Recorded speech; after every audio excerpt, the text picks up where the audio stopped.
Matamgi Manipuri Wari channel asibu tabiriba khwai pumnamakpu taramna upchari. Ngasi amuk lawbirasi video call de rong Tabi taruk suba tangka. Haisabagi wani thamoina khanbana mani chinbalda thokibana mani wari saningba poklibadi saligani sakhangdabi lamlami maganate machul thokna tapna haizai saliga wari saningi haina aduga amuksu lamlami mabu kanano khangningi haina mathanta murum sanjai ngahak asumna leraba matung charawan baloiraduna tholakle mana tholakpaga manau nupa changlakpaga machul manau ani du thengnare yumyai aduda Sunil beg tu sagat nama dia laga makut nama na figau humduna tapli changlai amadusu ngasi di khara theng labanina khara kitak tawna ngan badi yenglai School suji thardi yumda lagani khangra Machil manau nupa oibagi mapop matang phabagi chawba manarabasu chahi di ngan bana hanbanina mayamba oibagi ki na chachai ngan ba thoina wa kaya sungangan dabani matang chaba maru oiba kharidamak natana machil manau oibagi phagi su thoina ngangnadi imungi su yamna khali amuk sawkhradi pakna sawba phagandi machingsu kharade adum kali Sunil dia tombo oibagi haunabi khara kejai ngausinajai school ni tuition ni haiduna yumgi thabakti thoina mana yengdrabani ngan bana yamba hotnarabani manau pathengna halakpasida khara ngang chei ta hodrabadi hayeng siyai haina dum tawrakani khanbagi khara ngang ba horai pakhang sadana koi ruri oramni ne koi banati imana boy de chalubani sidei dia mo tuition matam oirena hannamte yenglamdabi thoki de oramni sangi kamai thaba sajikakpada ai tuition halaklaga loitobirag yare masi hairamlaga magi karomda chansinkhre ngan basu tholaktuna tawgadaba thabak sing loiseli Sunil su school dress songba loiraga tuition amuk chatkhre ngan basu mangonda dum taduna leiraba thabakni kanasu ngaibagi mathau tade khanduna tapna loisinkhre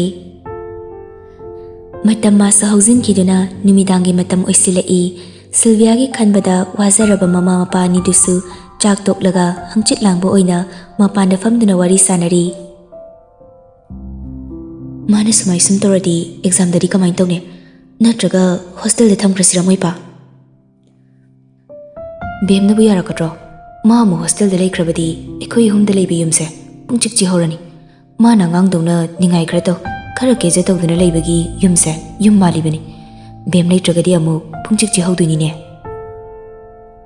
hoi adubudi chumba aduda mana tawrikai sum yarabadi ma se hengalaktuni moipa nasu khara ngang chei tawduna Larik tama pungning chong na bataw jadi matam di sum haujin kini exam maya di usilakani kamay tong niya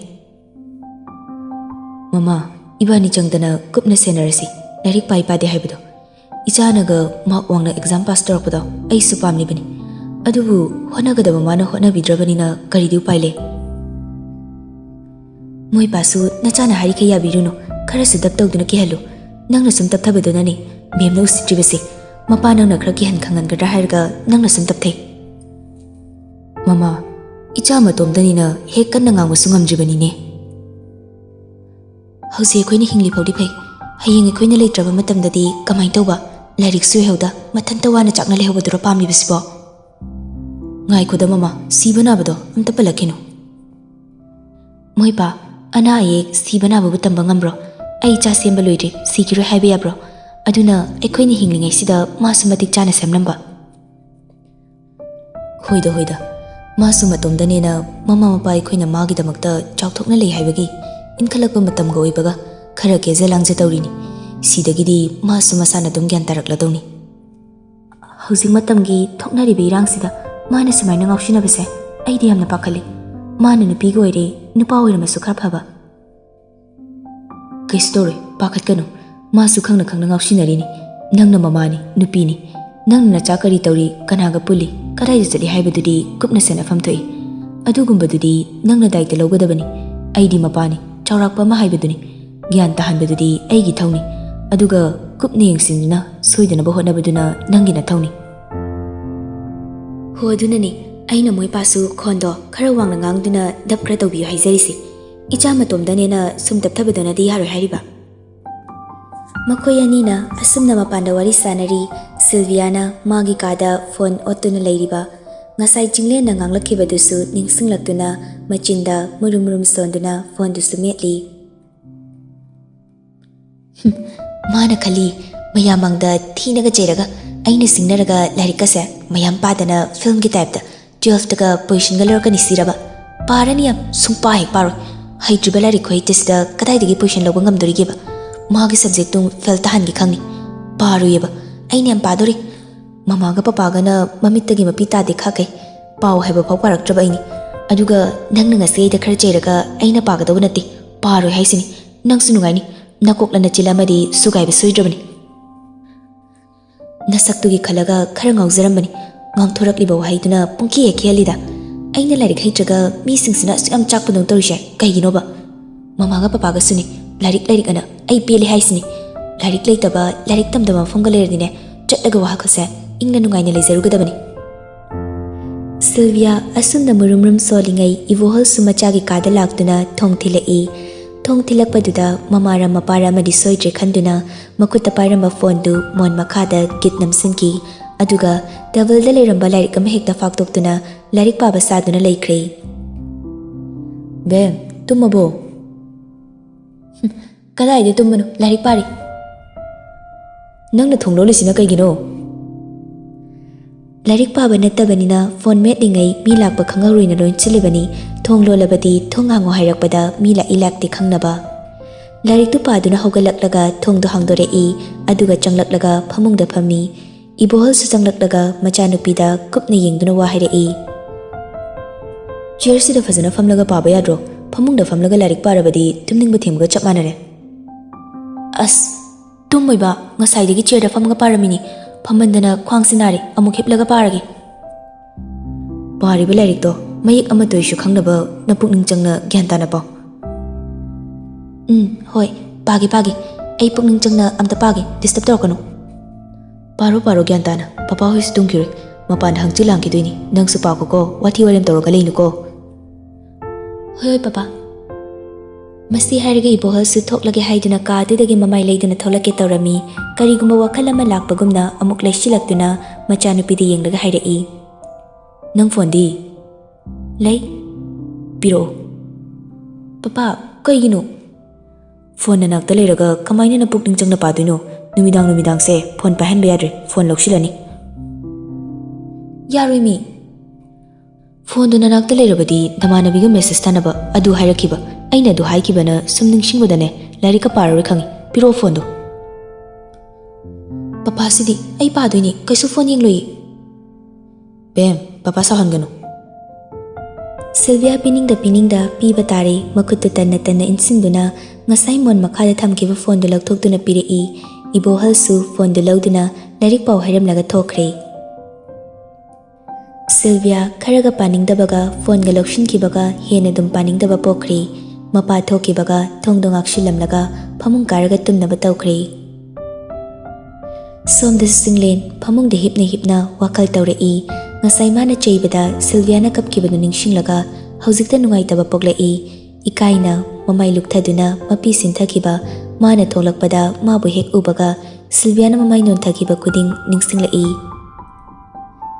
mapukningda sukhalai Sylvia na mabu waruramdoira sauramdoira ngasi ngarangta thengnarakpasinate Sylvia gi magun sukhanglibani ka hena Sylvia na larik ta thawai yaudaba ngausinaba dugi khara khaji gyantana bama su thawaina haikibani adubu haidokluraga amu waruramdoira haina mapukningdu laktaknaba faurakli satri amada ozana magi fanaba ngangluraga karige duk langtaknaba faurakliba makutta pariba phone do ottuna contact list changduna number singdo amamamtang chingduna yengi ure mangau tv haina save tawriba number adu ubada amukke hena langtaknaba poklei makuttuna namduna call tawshira haina khalli adubu call tawbudi ngamlamde number du haifit yenglamnaga machinda solei call tawbugi mahutta soiba saraga video call oina direct tawshinba sore jinglen amuk sukhalai kaino mana khalisibu haina aduga phone du lock tawshinduna mana hipliba pamungi nakalda leiriba side table adura phone du thamkre aduga tapna mamit ushinduna tumnaba tawkhre. Somdasu phone na manaktagi lapthokkibada leitafam khangdrabada lairik paba sangdrabanina nungaina tumthakre. Asumna numittu sahokre mathangi numitni. School dani Sylvia hoisu school yoraktuna makhoi ahumsu veranda da leptuna migi miyong matau yengduna leirami. Asum leptuna leiringai gate lomdagi nupa khara bike thauzinnarai. Sylvia di thoini yengludi nakalamada mitfam thamduna yenglui. Koina basu mali anido nupaduna ising bottle ama nupiduda piri nupidu sawbagi mawongni paithokduna lei nupadusu nupidu bu sawba themli ba haibadu oiramale nupiduna leithokba mamangda tanaduna ising bottle du pina ba hotnari. Sylvia munna yenglaga wakalda karigumba khara khalai. Asumainaga thamoi sengna nushinajaba kaise aigi laibaksidi phangdong mandi. Mana sumna wakal tauringai Rebecca Sylvia ki saganda paiduna hairei mamittudi manglomdi yengli Sylvia da onsilakte. Sylvia tu asini ngan baidu.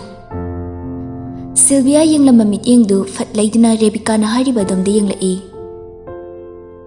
Ha karamanu tu asidagi moi kara laise asidi yawrbani. Sylvia mangda laptakna lakliba nupa khara dudi yenglai adubu karambano haibadudi masak khangba ngamdri. Kadainu karambano? Rebecca makuti thinba yadrabanina mangaktu manglomda khitang induna. Tu asdalaise. Hoini adu karambano ba ai khangdraba. Yengo asida sangaise masak khangba yawbri yengo. Lakliba nupa khara dudi yengi mana masak khangba yawribra haina aduga yengna hairaklami. Ras khange bungo khange aduga ani amadi khangdre. Ho ani dudane amangan bani. Sylvia khangning bana langtakna ba henduna hairei. Anisda karambano ngan baise. Ras kinakalda laise asini. Sylvia ngan bana laklibadu mamit kuptana mitfam hongda munna yenglai. Yam chinglemna yengbada nupada nupani yam ka hena wangba soidi ka hena nemba soidi masasu yamna thaba oidi chang amadani masakti ubaga adum nungshiba pokpa saktamni lakminariba mamanaba maraktuda mana topna magun lei. Nupi singna sungawnaba saktamni yengbagi penba naidaba yengduna tasum lainingba mana chatkiba khuding matung tanaduna yengningba pokpadu hek yawi. Nganba ubada magi hek chongba mihuldusu chongba horai makutuna thabakta thamduna machalda tapna hairai. Sidi ngasina hanbani uba amuk tawdre. Skulla asu bel taramda yoksilakba aduga suti thabdusu thabaga hangiba mi ataidona thokchat tawdana langtabani adunani. Sidi masak yam nungshina. Nungshini nang. As ay ngawri. Ngawba fanaba ay kokoro nahangi video call do. Masi haraga Rebecca noglai. Adumtadi noi tawbinu ay nugi khongphaizar spizer gi. Makoina sumna wari sanaringai ngan bohisi okshidaktuna moigi classroom da changkre. Sylvia ngan mana chatkibadu mitfam hongda mana chatpa maikai khuding mitna tanaduna yengli. Yam nungsirakini. Ngasitang masak khangbada ngairi aduga nungsiga hairakpaduda sanathoina paina Sylvia da yengduna hairai. Thumankre Sylvia nangido. Sibu ainaro mi thamoina hairini aina nate. Nangi thamoidus thumale ahanba ubagabu. Sylvia noki tawna hairai. Grase question ba haiduni. Bema oza wasatro nang mangairi grasana phazabam te uyade yam ngamida. Makoi ahum sumna wari sana class ta changlai aduga makoi gi bench ta famduna bel taba ngaiba oina chungle na ngarang taklamba para notes tokshin hawastingdo notebook lokthokduna haifet sumyengi. Sylvia di class yahodabanina kemta khangdre makoi na panariba singadu haifet yenglamnaga beg ta makok tunon senkrei. Matawduda Rebecca na hairai. Sarna horen amuk ngangbirani simti yengsiloba nangbo. Nei sumpa ai mut ngak sagatke yalakano. Nangbu oiroidabada sungwathi warim tawraga losilase hairo. Sanathoi matang chana hairei. Nanga tinabadagi aikhoisi yauna mangli. Noida kanana aigi mitau tamo haige. Noidi larikto kanna padana mithoi mihanaba kano hano. Rebecca khumlai. Nangna sumadumaya tawrdi nanga tinarubani na aikhoisi tanthari nangi matau sum tamninglai. Sanathoi oirui nangama nang lagdanne aikhoisi oiroi. Hoi budi oiroidaba mini aigi tau tamnaga aremada matamanganno. Rebecca Parise to searching lendi nang sukhangli duni mana takiba parasum hangli duni aduna sikra yengsil hoiba horen hangbada khanglaktradi amuk thina cherakani haiba horen sir nu uraktoise aikhoi ahumdani atopa urui question su aikhoi ahumda hana hanglaktoini yengo aduna maramokpani hogalose sikra chimpapu hauseba. Sylvia non tharambada hogalaklaga makokta tanna hotli aduga nabani ko Sanathoina se atei te hatrasu ne oja crush ki subject si bhaudi nang so hizin biya bani palakano crush kane mahutsin kre ma oidre ngamida nangi thamoise awon awon hekchai haimandro dudi aibu is ahubu kuningi ngaubi type ta Sylvia ga chinta naringai adum bel su takibana hali yenghaudre khara pagi yenghauge khana puthorakiba notebook tusu kutta painaba mi su tawina mawong lawnaba puthorakiba ga chap manakri asumna oja sanglaktuna roll kautuna lyric su takpa hokri Sylvia di magi hongnabi do mukhaurei ojana taklibadu mapukning sungchang changdi wakhalamada tawduna leibaga chap manari mamanabi singduda tapna wari saba haujili adubu asumna class kuding tawrabadi oireroi khanduna Sylvia bu tumina layu kona sana se haina hairei asumna class su mathang loiduna break matam oirami Sylvia hoisu canteen lomda achapo charu se haina canteen lomda chatnaba tawi Sylvia mamai leiduna nganbagi class lomda meeting thamlai magi thoknarai mamanaba singa thoknaba yaw nupi singa thoknarakpa yaw koinaba maselna pair thoknarakpa su yauri adubu mayam maraktuda nganbadi tholakpa ude Sylvia mapukningda kari nupano mayam marakta yaudrisibo haina khanjai nganba hoi class lomda sum yengduna leibaduda mamanabigi matawbu khanglibi Rebecca na hairei nangingi du kanaduna nganmadu kaigin tholaktruse nang changa hanguso ngasi thok changa hanguni ko hanguni ngamni de hangu ne gi tuginaro ai hanguge nangni kai haina hangdoiba smaina hangdeni nangna kaigino namanaba mayamna thoktana achapot pachabo adegi wari busana bo tawri aduga nangna sida nathanta leidana yamlemi ko Sylvia gi dab to the Rebecca Sanathoi ga dinoglei Sylvia su karibu khalurabano khangde makhongdu yangna thangduna nganbagi class lomda chatpa hauki Rebecca ga Sanathoi ga di Sylvia na oi gi chatkibaduda ngakna matungda lon dana tanarei Rebecca na aya oi gi changki dui mali Sanathoi na amu nanga tinabadaine nangi tungin bada koisu chopa nangdore kona Sylvia su chatna mai lei thoraktabi adum khumlai tinabadi aiga dum tinase aigi tawdi tamgano khongdu yangna thangduna chatpana nganbagi class yokshilai thangjilduda leplaga nganba kadai famgi yenglai mayai oirapna phamduna mamanaba amaga onsinduna wari sanaduna leiribadu ubada Sylvia prap changsili asengi ga changkiba Sylvia gi matawduda ani dudi chopa tare khanduna pakhalai